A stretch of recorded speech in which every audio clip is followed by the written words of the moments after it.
Good morning. My name is Rafael Fernandez de Castro. I'm the director of the Center for U.S.-Mexican Studies at UC San Diego. And I welcome you all to this webinar on remittances. There's been a boom in remittances in the entire Latin American region, in Mexico, and we will discuss that with experts on remittances. And we're doing this with Comexi, and I welcome Claudia Esteves.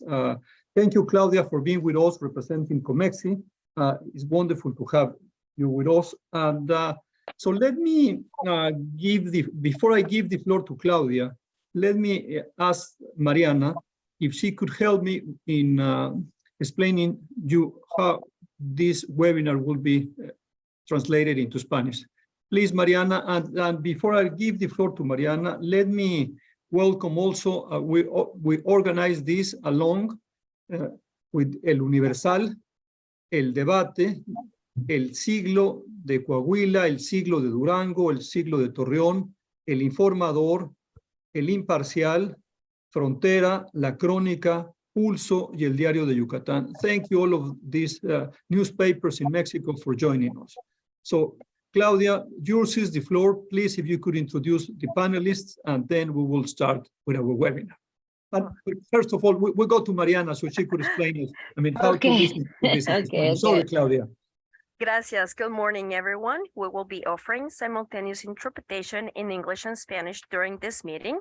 If you wish to hear the speakers in English or Spanish, please click the interpretation button at the bottom right corner of your Zoom screen. You'll see a globe icon. This will appear right after these instructions. If you're joining us via the Zoom smartphone app, select your language by clicking More or the three dots in the bottom right corner of your screen. Select Language Interpretation, then choose English or Spanish and click Done. If you wish to hear only the interpreter and not the original speaker, be sure to click Mute Original Audio. If you're not bilingual, we kindly suggest choosing the language of your preference. Do not stay in the default, or you will not be able to listen participants who speak in the other language. Muy buenos días a todos. Estamos ofreciendo interpretación simultánea al inglés y al español. Si desea escuchar la interpretación en inglés o español, haga clic en el botón de interpretación en la parte inferior derecha de la pantalla Zoom. Verá un icono de globo terráqueo. Este aparecerá después de las instrucciones. Si nos acompaña a través de la aplicación Zoom para smartphone, seleccione su idioma haciendo clic en donde dice Más o en los tres puntos en la esquina inferior derecha de la pantalla. Seleccione Interpretación del idioma, elija español o inglés y haga clic en donde dice Listo. Si desea escuchar solo al intérprete y no a los presentadores, asegúrese de hacer clic en donde dice Silenciar el audio original. Si usted no es bilingüe, le sugerimos elegir el idioma de su preferencia. No se quede en la posición predeterminada, ya que no podrá escuchar a los participantes que hablen en el otro idioma. Thank you, Rafael. Thank you, Mariana. So now I will give the floor to Claudia Esteves, who is the Executive Director of the Mexican Association of Industrial Parks and PIP. Thank you, Claudia, for joining us. Thank you, Rafael. Thank you for inviting me, and I welcome you all to this insightful webinar on remittance trends, who's winning and why. And I'm honored to introduce our distinguished panel of experts. We have today Manuel Orozco. Good morning, Manuel. Manuel is the Director of the Migration, Remittance, and Development Program at the Inter-American Dialogue. He also serves as a senior fellow at Harvard University Center for International Development and as a senior advisor with the International Fund for Agricultural Development. Orozco has conducted extensive research, policy analysis, and advocacy on issues relating to global flows of remittance, as well as migration and development worldwide. He's chair of Central America and the Caribbean of the U.S. Foreign Service Institute and senior researcher at the Institute for the Study of International Migration at Georgetown University. Well, Orozco has a lot of experience, frequently testifies before Congress, spoken before the United Nations.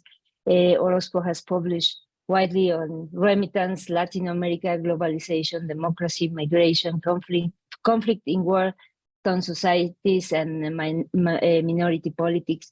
He has books. He's really an important person today with us. I'm honored to present Manuel. Please, floor is yours if you give Claudia, us today.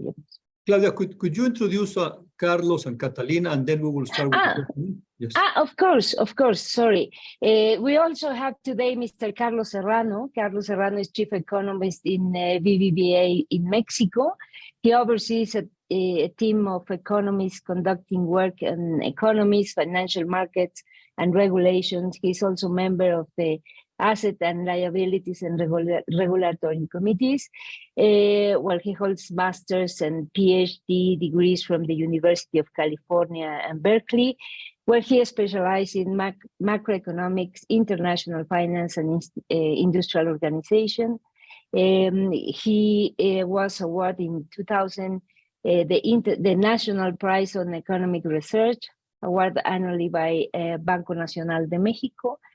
Before joining BBVA, Carlos was Executive Vice President for Regulatory Policy at Mexico's Banking and Securities Commission.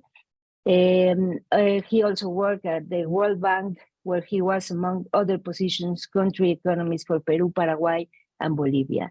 And finally, we have also Catalina Amuedo Dorantes. Welcome also, Catalina. Dr. Amuedo Dorantes is professor of economics at University of California, Merced, and a research fellow at the Center for Research and Analysis of Migration, Global Labor Organization, and Institute of Labor Economics. She is an advisory committee member of the America Center Advisory Council at the Federal Reserve Bank of Atlanta and the Western representative in the Committee for the Status of Women in the Economics Professions since 2015. She has also published contingent work contracts, the informal work sector, international remittance, as well as an immigrant assimilation and the impact of immigration policies on migrants and the communities where they reside. His work has been funded at the Banco Bilbao Vizcaya Argentaria, BBVA, the Hewlett Foundation, the National Institutes of Health, the Robert Wood Johnson Foundation, and some others institutions. Welcome, Catalina Amuedo Dorantes. Please welcome the three of our distinguished panelists today to join us in this seminar. And if you agree, we start with Manuel Orozco today. Yes, let me just remind all of you that we have a Q&A button, so please use it. We want this webinar to be as interactive as possible. So send your questions, share your comments in that Q&A, and we'll be gladly sending your questions to our panelists. And Manuel, and we've been living a boom in remittances in the region in the last 4 to 5 years.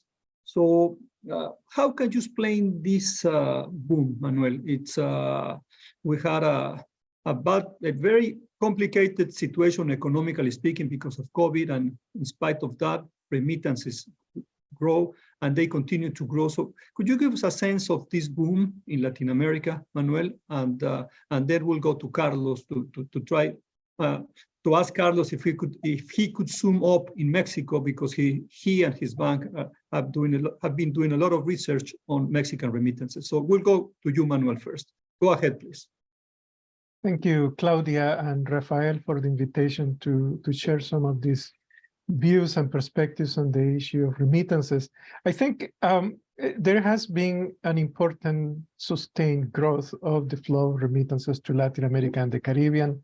I will not label it as a boom because 2021, you see a significant increase of 24% in the growth, and it's mostly related to international migration patterns where people have postponed the migratory trend in 2020 during the pandemic. So you see basically 21, 22, nearly 5 million people, over 5 million people trying to come to the Mexico-US border during that period. And eventually, at least half of them made it to the US, and they sent money within 6 months of having arrived. So a lot of the growth is explained by that. But you have in 2022, it's a 14% growth to $150 billion, which is mostly coming from what we refer to fragile states. States that are experiencing serious economic and predominantly political problems of stability, rule of law, failure of democracy performance in places like Nicaragua, Guatemala. Guatemala had 26% growth. Nicaragua had 50% remittance growth, which is mostly related to the fact that 5% of its population migrated in 2022 out of that country just in 1 year.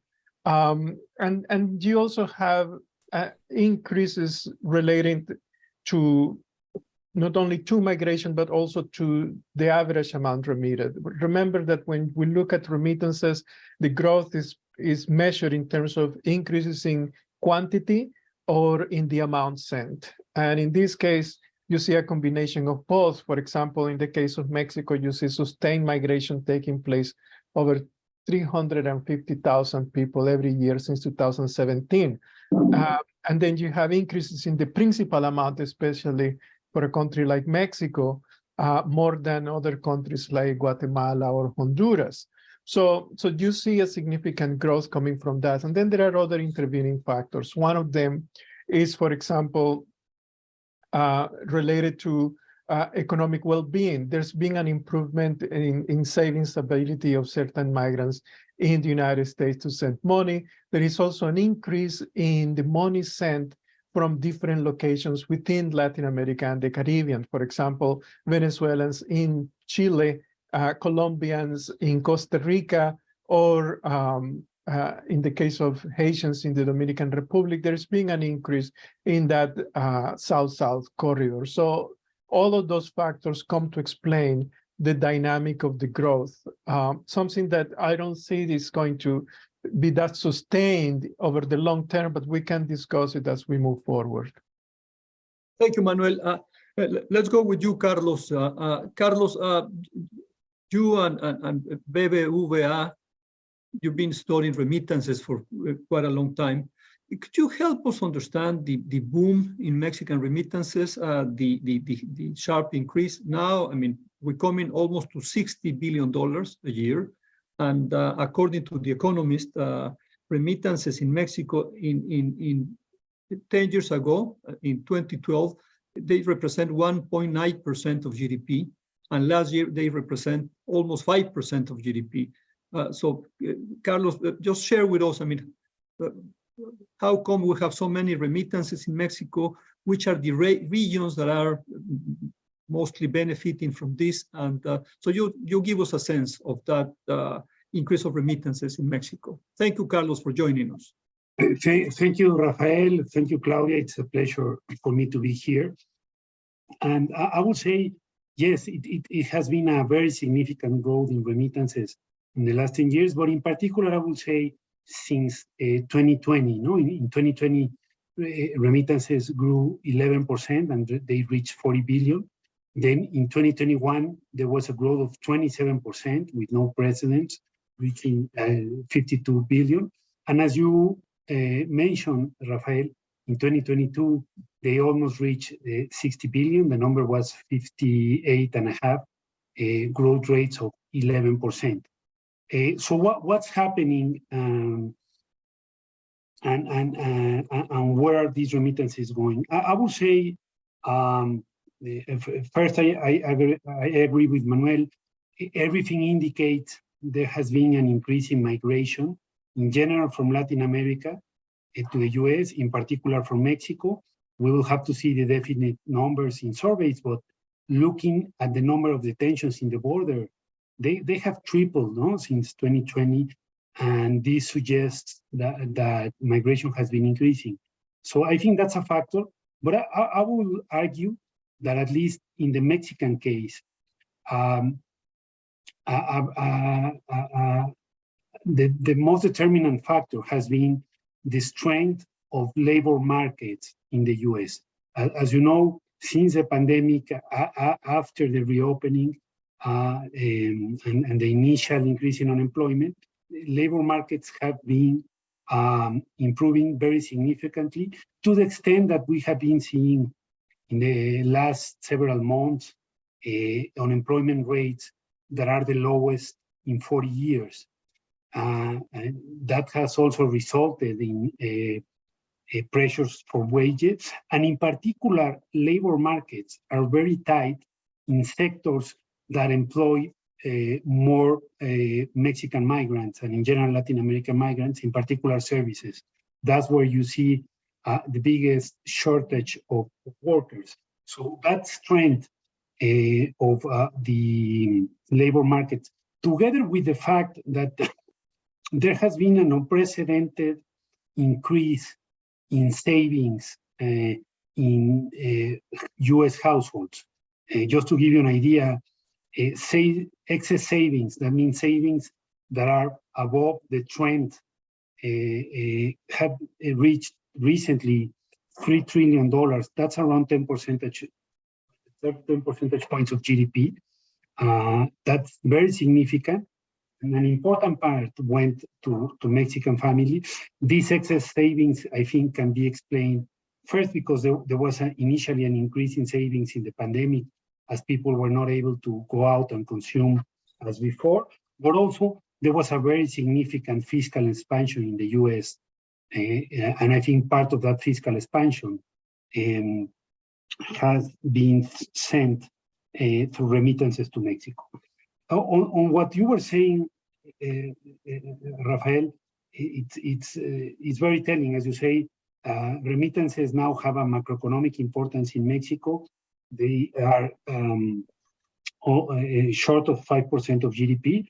But on your question on where they're going, there are some states where remittances their importance is more than 10 percentage points of GDP.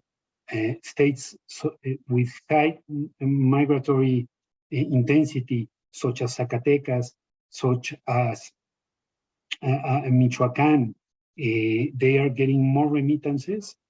So I would say that one of the reasons why consumption in Mexico has been quite resilient is because of this significant increase in remittances, because the vast majority of the remittances in Mexico is being used for current consumption. No? Thank you, Carlos.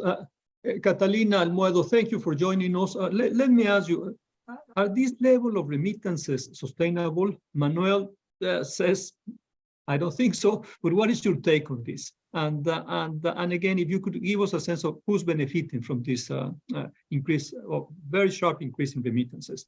I know there's some Q&A coming to us.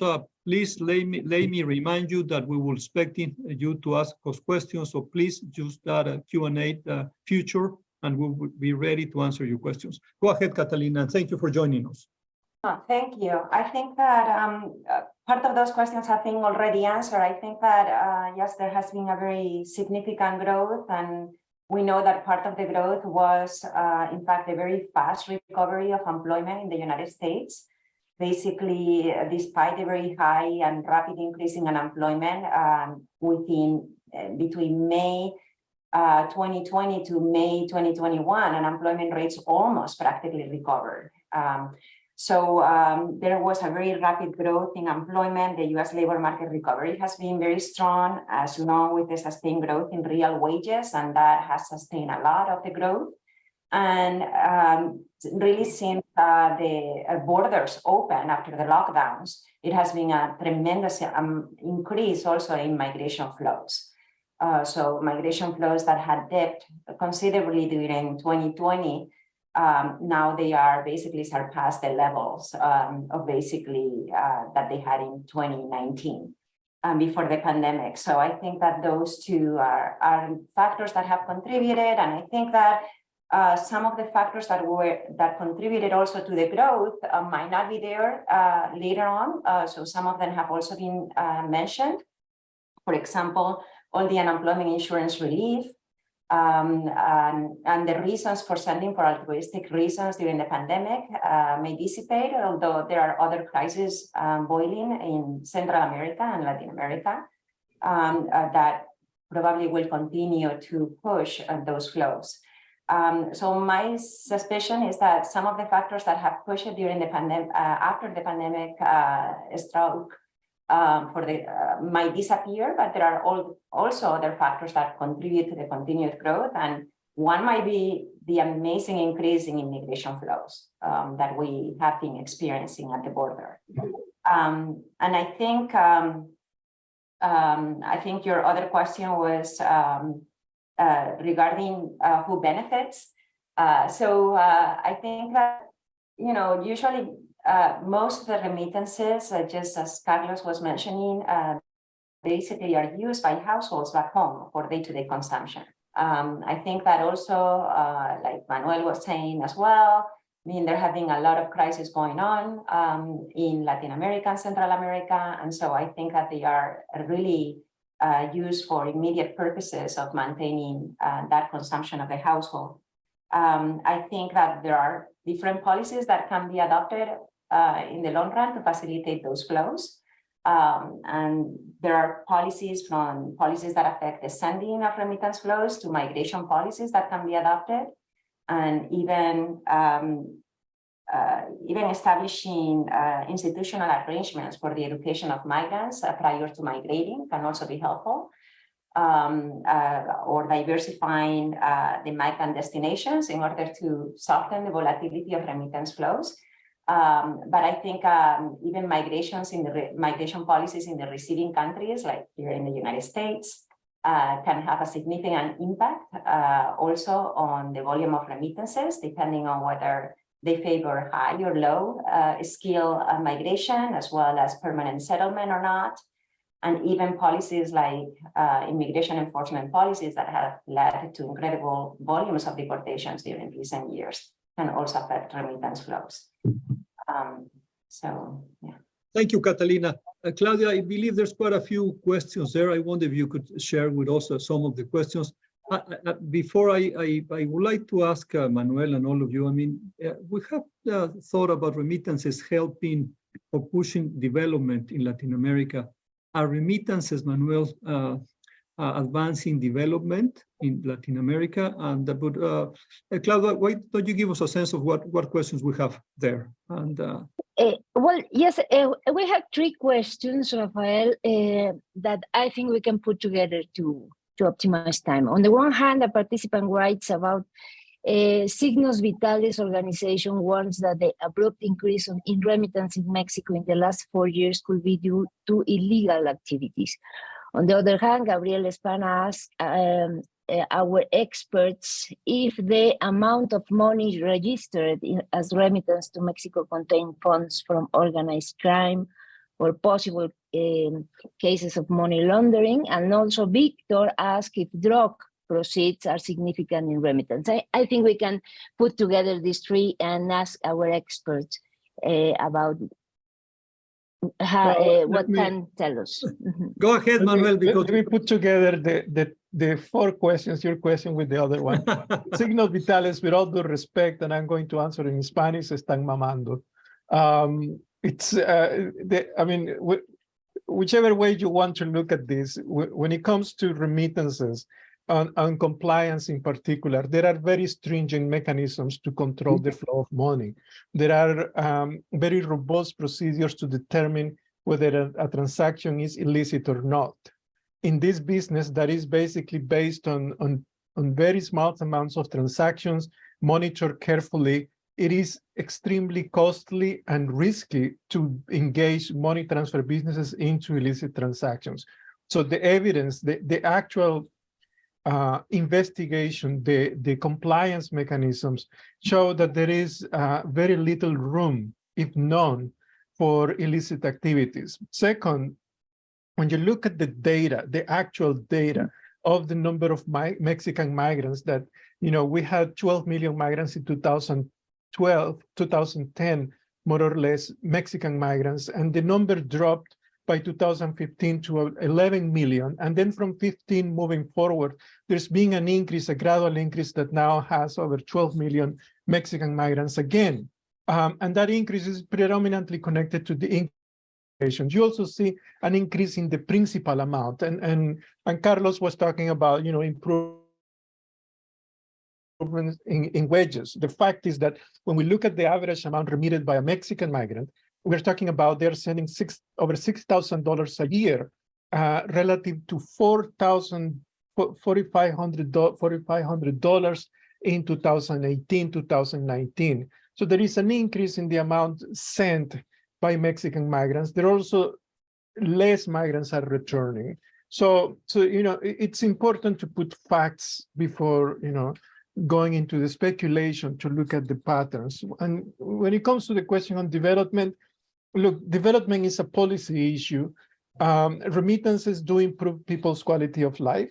They increase disposable income by double, because the income dependence on remittances is about 50% for Mexican households, but also for many of Latin American countries. So that increase in disposable income allows you to save. That saving capability allows you to invest your resources in fundamentals, that is, in education, health, and possibly housing. So there is an important effect. There is no leveraging so far. Unfortunately, I've been like a preacher preaching the gospel of development and remittances for 20 years, trying to convince governments to leverage the flow of remittances by formalizing savings and then mobilizing them into the local economy through credit into non-farming activities, so that you reduce migration and also increase economic complexity in the home countries. The evidence suggests that this works, but we're dealing with difficult countries in the complex, difficult partners in the age of complex cooperation. So, I leave it like that. Thank you, Manuel. Carlos. Yes, let me jump in on this issue about, well, in both issues, but I will start with it. There's a lot of noise in Mexico whether this very significant growth in remittances can be explained by organized crime. And I fully agree with Manuel. I don't see any reason on this. I read this report about signos vitales, and I think it's not consistent with data. So let me give you some answers to this. No, one, Manuel already mentioned. You have seen an increase in migration that explains it. Second, we have to keep in mind, more than 99% of all remittances that are sent from the US to Mexico are sent by electronic means, where they have to identify the sender and the receiver. Imagine the average remittance is a little over $300. Imagining that you can organize a huge money laundering scheme with that, I think it's impossible. But let me give you other explanations. First, remittances, as Manuel already explained, have been growing in all Latin America. Mexico is not the country that has been growing the most. So what Signos Vitalis is saying then is, so that means that organized crime is growing in all the region? I don't think so. Remittances have grown in countries that have high levels of organized crime, but also in countries that do not. In Guyana, for example, remittances grew over 40% in 2020. So we have to conclude that Guyana now has huge organized crime operations? I don't think so. I think you can explain statistically this growth in remittances in the last year because of this increase in migration and the strength in labor markets. Statistically, you can explain that. Otherwise, it's like assuming, well, there was this great vehicle for money laundering, but cartels didn't know about it, and suddenly they learned about this in 2020. I don't think so. More than that, I think they have, in this report, there are some mistakes. They say, for example, they conclude that there's a lot of money laundering because they say, they cite the example of Minnesota, and they say, in Minnesota, much more remittances are sent than what can be explained by the number of Mexican workers in that state. Well, the point is that you have aggregators that collect remittances in other places and send them from a state. That happens in Minnesota, so you cannot conclude that there's organized crime. And finally, I would say over the years, there have been plenty of drug lords that have been detained in the US and where they have been offered lower prison stays in exchange of talking about their mode of operations. None of them has said that remittances are the vehicle for money laundering. So I would just say, I think this is an exaggeration. I think it's not consistent with the numbers. And I don't see any strong evidence to conclude that we have money from the organized crime in remittances. So on that, I'm fully agree with Manuel. I think this is not a serious conclusion. Thank you, Carlos. Catalina, what about remittances and development? And I wonder if you could tell us about which are the most appropriate public policies to help remittances to really become tools of development.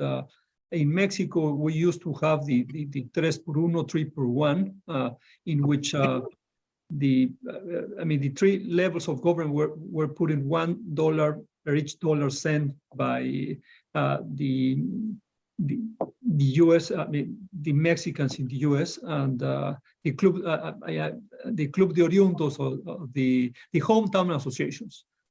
So we stopped that now, the 3x1, but do you think that will, programs like that help increase development in Latin America, Catalina?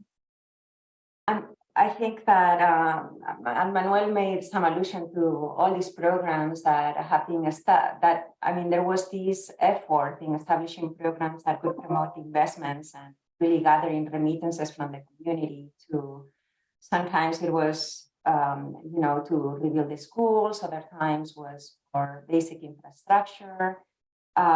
It's hard because of the state in which some of these countries that receive the flows find themselves in, and to coordinate these efforts. But even when those do not happen, I think that still remittances cover very important needs, from basic consumption to even the ability for children to continue their education. Or even to providing some capital to establish small, very small activities. So I think that they do have a very important purpose, and I think that development-wise, the major concern in the literature, at least over time with the studies, were the possibility that they create some dependency on the receiving households. So sometimes there were concerns on whether there is a reduction in the labor supply of some of the members in the household that were receiving remittances because it created this dependency. But on the other hand, the benefits can also be very large. And there are plenty of studies documenting that as well, both in investment of activities, in purchasing goods and education.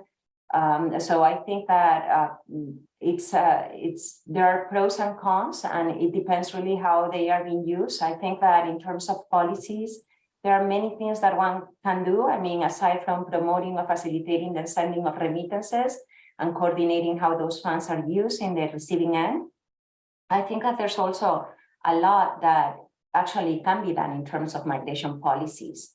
And I emphasize that because I primarily focus on those. And actually, I think that, you condition who can migrate. And by doing that, you definitely condition the money that they are going to be sending back home in one way or another. So I think that those are policies that are worth also receiving more attention and carefully considering how immigration policy can impact migration and remittance flows. Whether they are, as I was mentioning before, immigration policies sometimes can favor high versus low skill migration or migration, and that can have impacts on remittance flows. You can also have policies that facilitate or not the sending of remittances in indirect ways. So, for example, when you had a lot of immigration enforcement going on. There were different and contradictory motives for sending remittances back home. Sometimes as an insurance mechanism in case the migration spell doesn't last too long. And other times really, sometimes people, they basically were trying to meet their target savings and send it back home as soon as possible. So it can have pros and cons. So I think that overall, the traditional policies were incentivizing the flows. A lot of it were through the use of formal transfers. As Carlos was saying, most of the transfers have been actually in an electronic form for quite some time. I think that people also emphasize the importance of relaxing exchange and capital controls and facilitating the operation of domestic banks overseas. Diversifying, reducing the remitting costs, diversifying the migrant destinations. I think that that's another important one if you want to reduce remittance flow so that they are not affected by one shock in one specifically host location. And overall, as I said, then even as the Philippines have done also, sometimes having the institutional arrangement to educate and inform migrants prior to migration on what would be basically the most suited destinations that can also facilitate their savings and the ability to send money back home. Thank you, Catalina. Claudia, I wonder if you would like to share with our panelists some of the questions that we've been getting.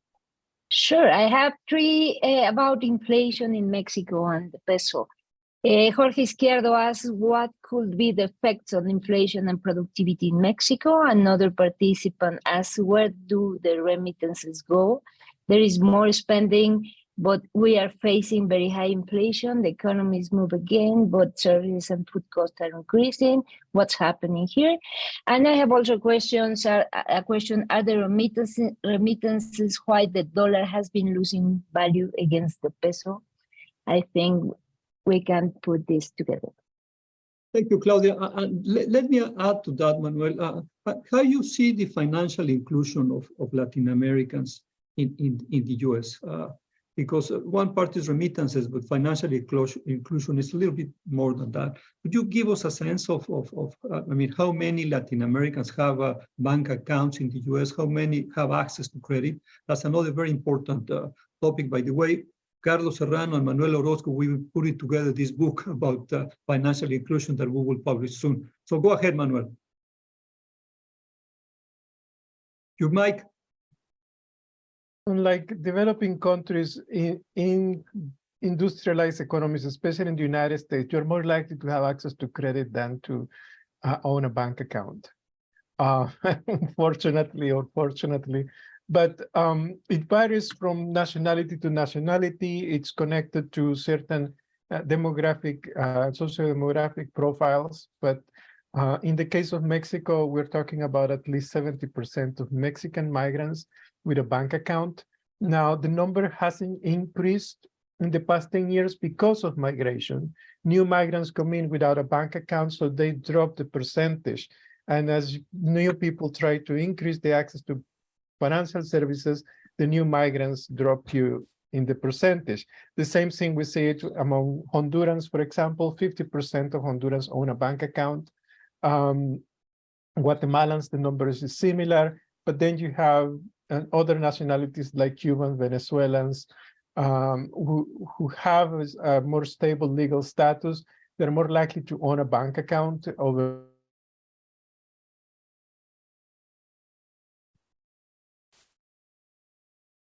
I believe Manuel is frozen. Yes. Why don't you go ahead, Carlos, and we'll wait for Manuel. Sure. If you agree, Rafael, I will answer some of the questions that came and also complement on this issue about financial inclusion. There's this question, well, is high inflation affecting productivity in Mexico? And I would say not only inflation, but also the exchange rate that has appreciated. And I think the answer is no. Why? Because yes, Mexico is having this episode of very high inflation, but this has been a global phenomenon.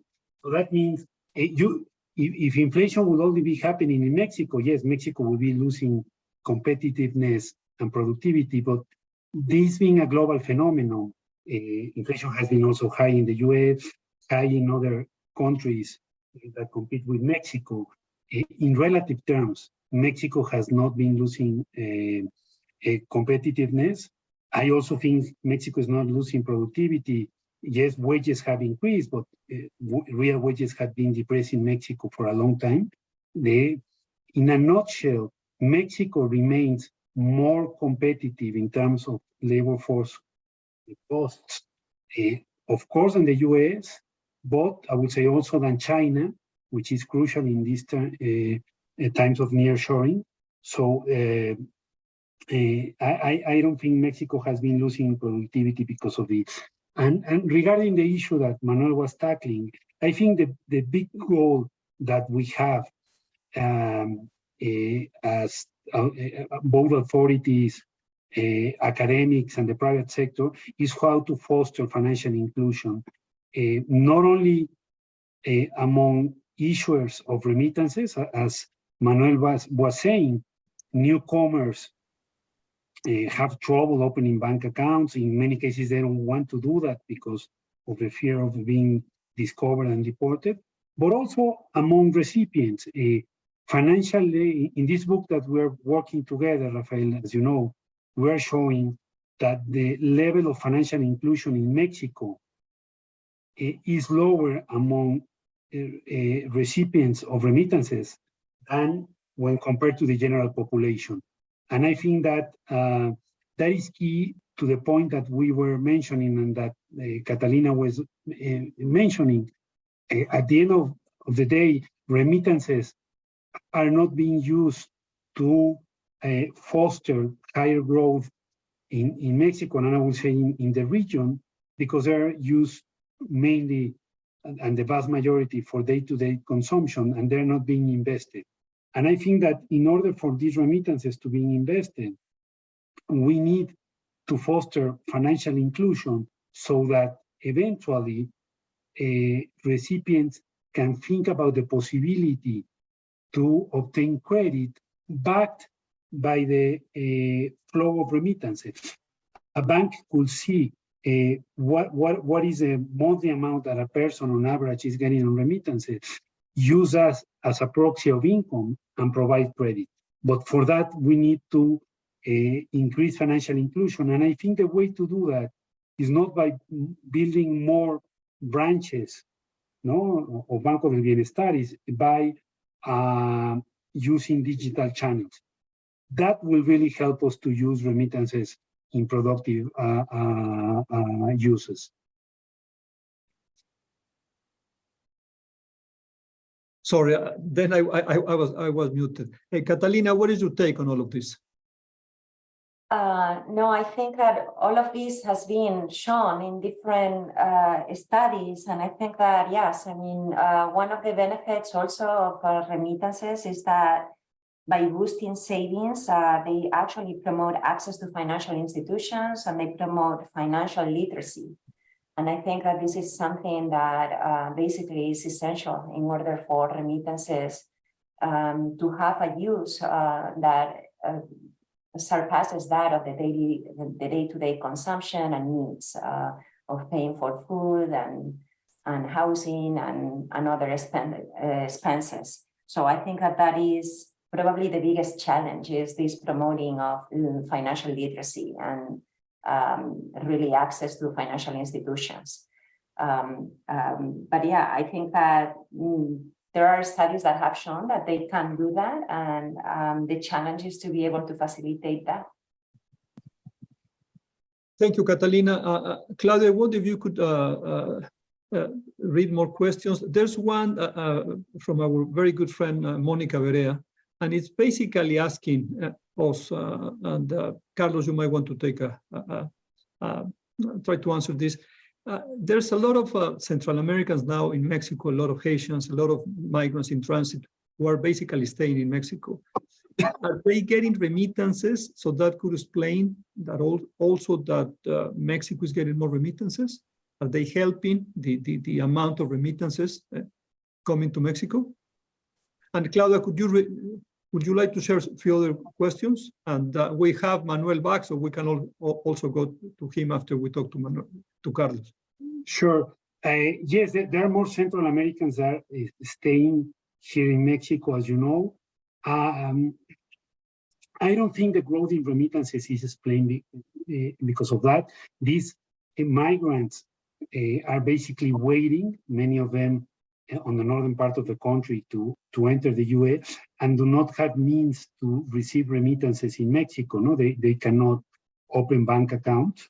But I'm glad to hear the question, because I think we mentioned a lot that the US having these very tight labor markets, and in particular the US having this issue about a decrease in labor force participation, because as we know, there has been a significant wave of people quitting the labor force, in particular those above 54 years old, which have decided to have an early retirement. And we mentioned, well, the answer to this tight labor market should be more migration. Well, I say Mexico also has a similar problem. Labor markets in Mexico are also tight now. We are seeing very low unemployment rates. Anecdotally, firms are having more trouble in hiring people. I think the country should be more open and trying to incorporate those migrants to the Mexican labor force. That will help to alleviate these shortages in labor markets. Mexico should be open to grant them at least some temporary status so that they can open bank accounts.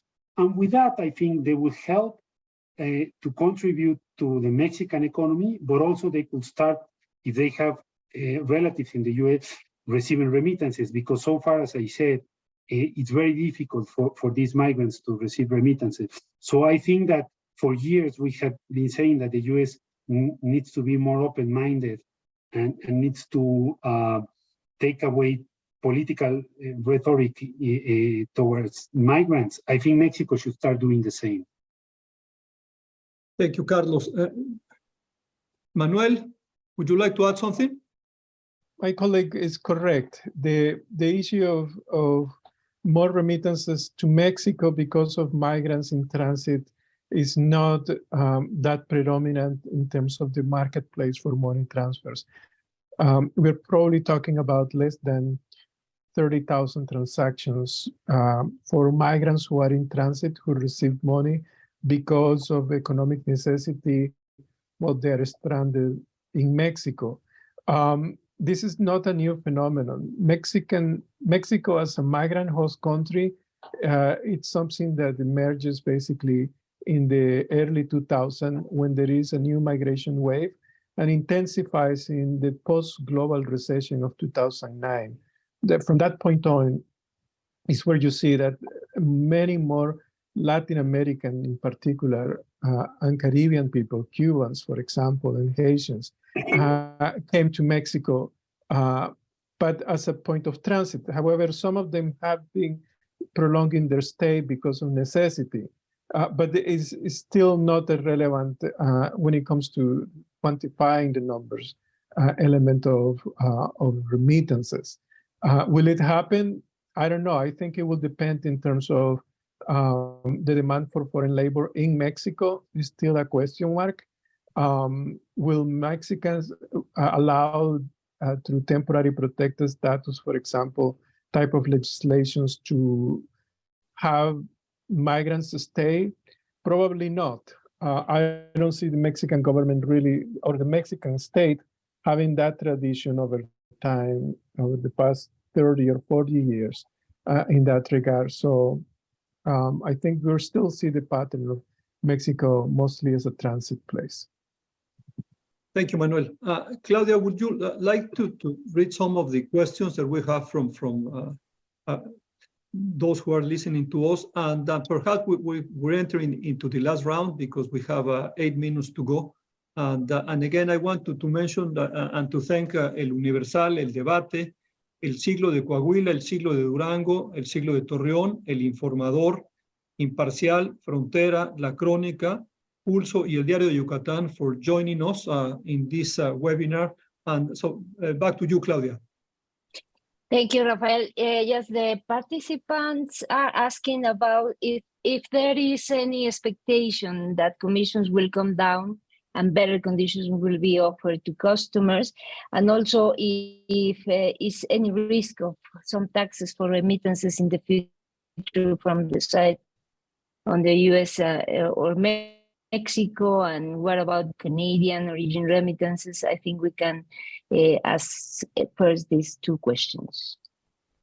Thank you, Claudia. So why don't we ask you for the last round, and perhaps you could also tell us a little bit, what will be your best way for the governments to basically join hometown associations and try to use remittances to better develop Latin America? What are the best things we can do, Manuel, Carlos, and Catalina, for not only have use remittances for consumption purposes, but if there's a way to really use remittances in developing our regions, and especially the migrant-sending regions. So why don't we start with you, Catalina, then we go to Manuel, and we'll close with Carlos. And then you'll have the last word, Claudia. Well, I think that the question basically refer a lot of how, if there's going to be a reduction in remitting cost, and I think that Manuel can probably talk about that better. I think that the cost, at least from what I can read in the literature, has been still very widely. So in some countries like Sub-Saharan Africa is double the amount that in South Asia of sending remittances, and but overall they have been decreasing. I suppose that is one of the policies, I mean, that from the very beginning they were promoted the most, along with operations like 3x1 and so on.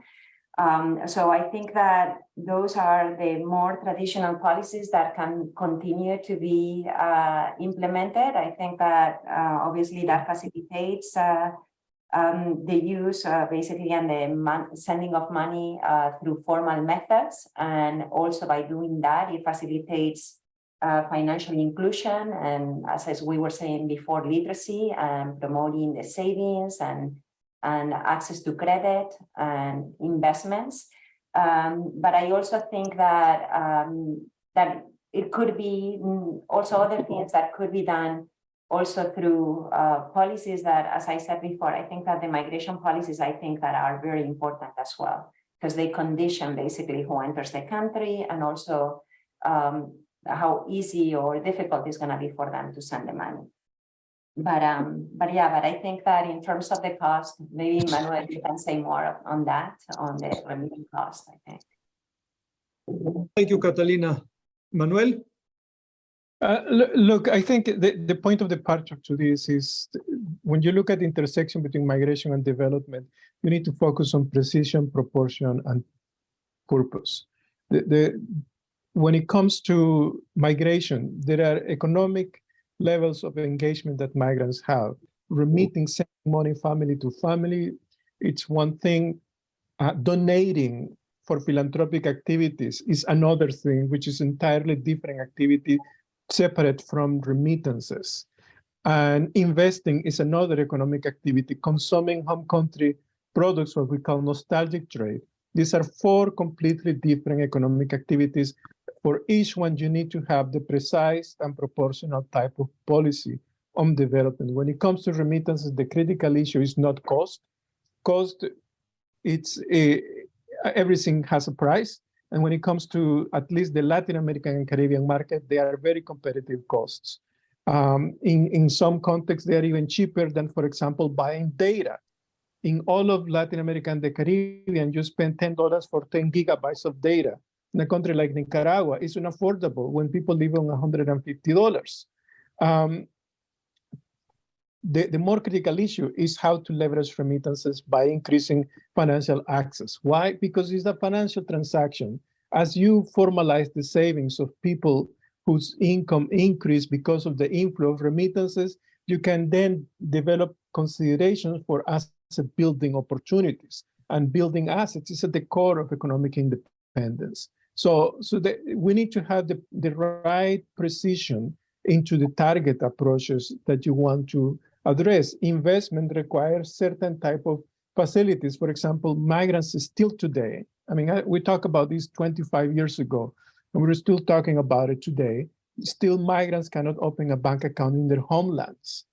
So they cannot even be subject to credit in some contexts because banks do not open a bank account for you, cannot offer you a loan. So there are a lot of considerations to taking in place when it comes to this issue of the intersection between migration and development. Thank you, Manuel. You have the last words, Carlos, before I give the floor to Claudia to close. Sure. First, taking these questions, I would say, I agree with Manuel, the cost is not the biggest issue. That said, there has been a very significant decrease in the cost of sending a remittance. As you probably remember, some 20 years ago, sending a remittance of $300 or $400, the cost was $30. It was very, very high. And since then, we have seen more competition, more digitalization, and now that cost has come down to $9. It still can go down, yes. How can we achieve that? I would say, well, fostering more competition, more digitalization and innovation, and more financial inclusion. On this other question, can they tax remittances to Mexico or to other Latin American countries? You will remember this was a very hot topic at the beginning of Trump presidency. And I will say that I don't see that happening in an easy way, because if you say, well, no, as Trump was suggesting, we can tax remittances to build the wall. Well, we have a very interconnected world. What could happen then? Well, Mexicans could triangle remittances, send them to Canada or to the UK and then to Mexico. So that means that in order for a tax on remittances to be effective, they will need to tax remittances everywhere. And I don't see that happening in an easy way. That will be interfering with capital flows. So I don't see a practical way on that happening. And finally, I will not add much. I fully agree with Catalina and Manuel on what can happen to foster development. I would say, basically, we need to foster more financial inclusion, and that will be the way to convert part of those flows for consumption to investment. Thank you, Carlos. Claudia. Yes.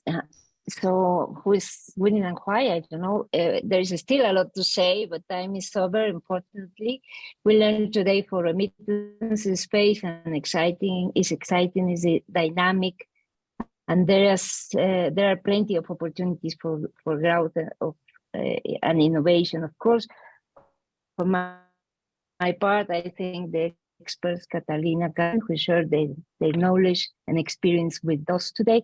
And thank you, Rafael, for inviting me to share this space with you. Good day to everyone.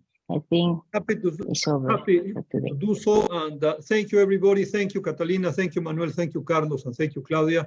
I will see you next month. Thanks a lot.